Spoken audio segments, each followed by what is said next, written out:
조국 사태는 검찰의 쿠데타입니다.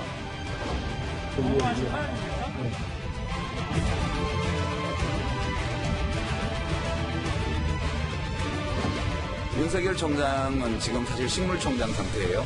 왜냐하면 그 장모님은 기소가 됐고.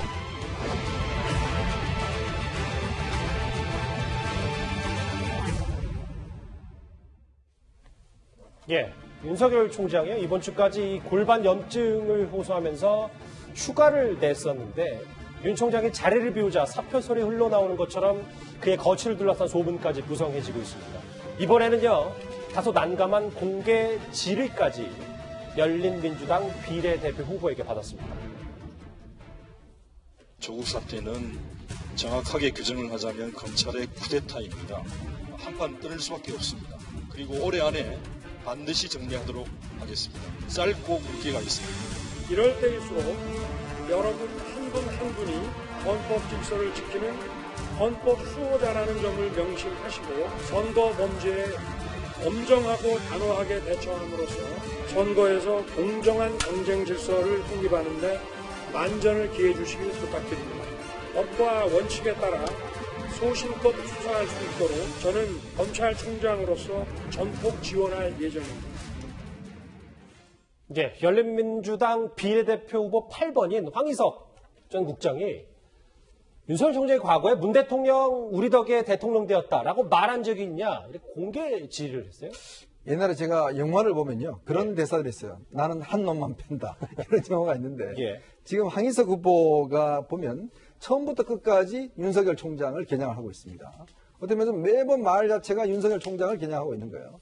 그러니까 결국 열린민주당의 이제 존재 이유 자체가 결국 뭐 조국소, 검찰개혁 이런 이유로 지금 열린민주당이 되어 있는데 더군다나 황희석 후보 같은 경우는 지금 8번이거든요. 예. 지금 8번이 되려면 사실 열린민주당의 이번에 지지도가 상당히 많아야 돼요. 이제 그러면 어떤 본인이 어떤 보면 열린민주당 지지도에 따라서 떨어질 수도 있고 붙을 수도 있는 그런 아주 경계선상에 있는 지금 후보거든요. 예. 그런 면에서 본다면 최소한 하여튼 이 조국 어떤 수호 세력들 이 세력들의 지지를 받아야 되는 입장입니다. 그래야지만 이제 어떤 면에서 본인의 존재감이 있는 것이고 당선권이 되고 네, 또 이후에 본인들이 국회에 들어가서 이제 활동할 게 결국은 이제 보면 지금 청하홍 후보라든지 또 지금 황희석 후보라든지 결국 이제 검찰개혁을 타켓으로 하고 있지 않습니까? 그 말이 검찰개혁이 사실은 윤석열 총장을 어떤 면에서 경질시키는 이제 그런 활동을 하고 있기 때문에 지금 보면 이런 것들의 하나하나의 명분들을 계속 쌓아 나가면서 지지층들 결집하고 있는 저는 그런 용어로 저는 해석하고 있습니다. 여기에 더해서 유시민 이사장은요, 윤석열 총장을 사실상 식물검찰이다 이렇게 비판했습니다. 윤석열 총장은 지금 사실 식물총장 상태예요. 왜냐하면 그 장모님은 기소가 됐고 물론 사문서 위조 동행사인데 그 잔고증명 그거를 위조한 거기 때문에 그러니까 이게 부인과 장모님이 이렇게 했기 때문에 지금 검찰총장으로서 위신은 완전 바닥에 추락해 있는 거고요. 글쎄요, 화면을 보시면 장혜철 변호사한테 꼭 유시민 이사장이 얘기를 하면 진중권 전 교수가 맞받아치더라고요. 여기 보면 퇴진 압력 받는다고 윤석열 총장이 그만둘 사람이 아니고 이 식물총장 관련해서 또 한 번 좀 불이 붙은 것 같습니다. 근데 지금 윤석열 총장 위신이 바닥에 떨어졌다고 했는데 저는 뭐 조국 전 장관 사태 논란 때부터 그리고 최근에 검찰이 뭐 노무현 재단 이사장 유시민 이사장 계좌를 뭐 들여봤다 안 봤다 이 논란부터 농객으로서 유시민 이사장의 위신이 더 바닥에 떨어진 게 아니냐는 개인적인 생각을 좀 가지고 있고요. 이런 부분에 대해서 그동안 윤석열 총장이 보여준 태도는 딱 똑같습니다. 원칙대로 한다. 만약에 이 윤석열 총장의 장모가 잔고 계좌 위조와 관련해서 문제가 있으면 기소하고 수사하고 그 원칙대로 재판 받으면 될 것 같고요. 거기에 대해서 윤석열 총장이나 검찰이 뭔가 조직적으로 나서서 그 장모나 가족을 비호해준 영향이 나타난다면 윤석열 총장도 버티기 어렵겠죠.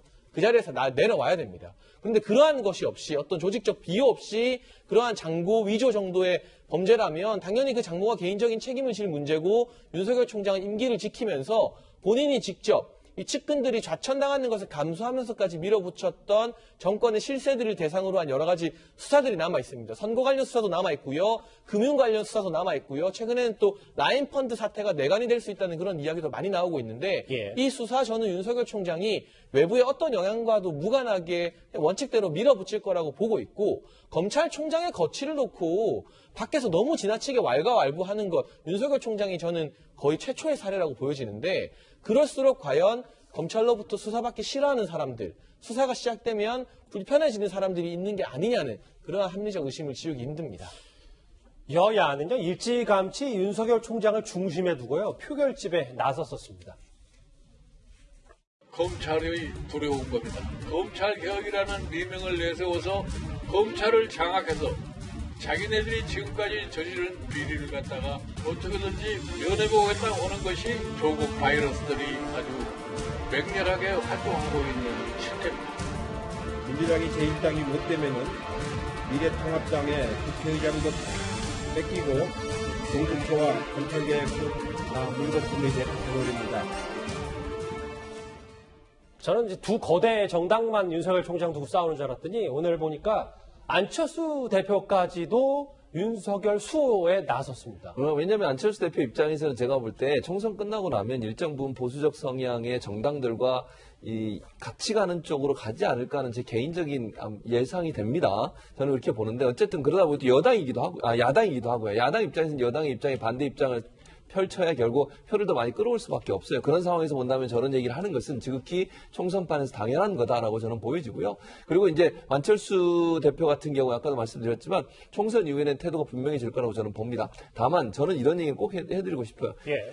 윤석열 총장에 대해서 이래라 저래라를 지금 총선판에서 양쪽 다 지금 사용하고 있는 거잖아요. 저는 그게 부적절하다고 생각해요. 기본적으로. 그러니까 윤석열 총장이 왜 이 선거의 중심이 되는지도 저는 잘 모르겠는데 뭐 여당이든 야당이든 윤석열을 보호하고 공격하고 이런 식으로 가는 것은 국민에게 제대로 된 선택이라고 보지 않습니다. 정말 정책을 가지고 싸우셔야 되고요. 예. 공수처 1호 대상이 될 거냐 말 거냐 이것도 범죄 이력이 있냐 없냐를 보면 되는 거예요. 왜 이걸 가지고 지금 선거판에서 얘기하는지는 저는 국민들이 볼 때 이해가 안 될 거라고 봅니다. 글쎄요. 본인이 원하든 원하지 않든 총선 태풍의 눈으로 떠올랐기 때문이요. 그런데 윤 총장은 측근에게 흔들리지 않겠다는 심경까지 밝힌 것으로 전해지고 있습니다.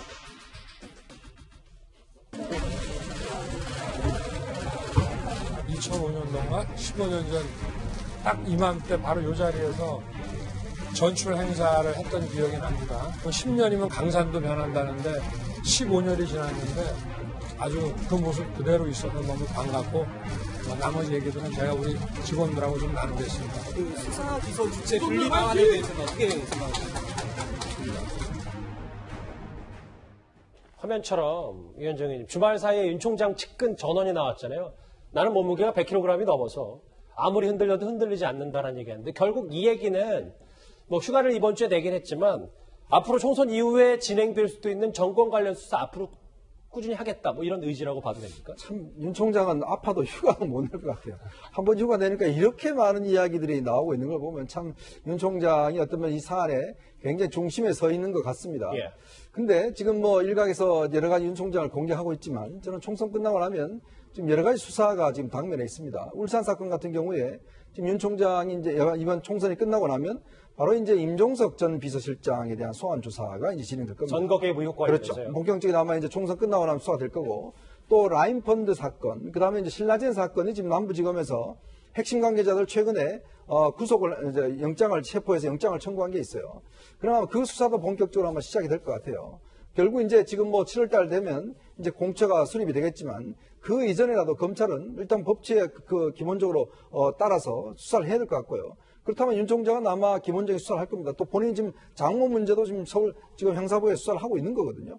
그렇다고 한다면 지금 뭐 100kg 이야기한 것은 결국 나는 원칙대로 가겠다. 흔들어 봐라. 나는 내 몸무게만큼 흔들리지 않겠다. 뭐 이런 것이 아닌가 모르겠습니다. 선거 결과에 따라서 이 상황이 바뀔지는 모르겠지만 어쨌거나 선거 끝나면 또 검찰과의 문제는 하나의 중요한 이슈로 떠오를 가능성이 높습니다. 이 위원장님 질문 하나 짧게 드리면 더 그러니까 윤 총장은 선거가 뭐 여당이긴 야당이 이것도 상관이 없는 거고 장모와 관련된 의혹도 마찬가지고 선거 개입 의혹, 뭐 하명수사 의혹 다 그냥 원칙대로 하겠다는 의지가 이 100kg에 다 포함이 되어 있는 거예요. 그렇죠. 상당히 아마 이제 여당이 압승을 할 경우는 많은 압박이 있겠죠. 그렇지만 검찰 입장에서 보면 지금 법치를 수호해야 되는 게 지금 본인의 임무 아니겠습니까? 예. 사실 그만두려면 진작 그만뒀겠죠. 그런 측면에 보면 윤 총장은 일단 원칙을 지키겠다는 것인데 그것이 이제 총선 이후에 여당이 압승된 상황에서 보면 상당히 갈등을 많이 일으키겠죠. 뭐 그런 정책 변화에 따라서 검찰과 정권과의 갈등은 많이 고조될 가능성도 저는 배제할 수 없다고 봅니다. 어쨌든 본인이 원하든 원하지 않든 총선 이슈의 최고 중심에 서 있는 윤석열 총장 얘기 이번 주제에서 만나봤습니다. 일요일 뉴스탑10 마지막 주제가 기다리고 있습니다.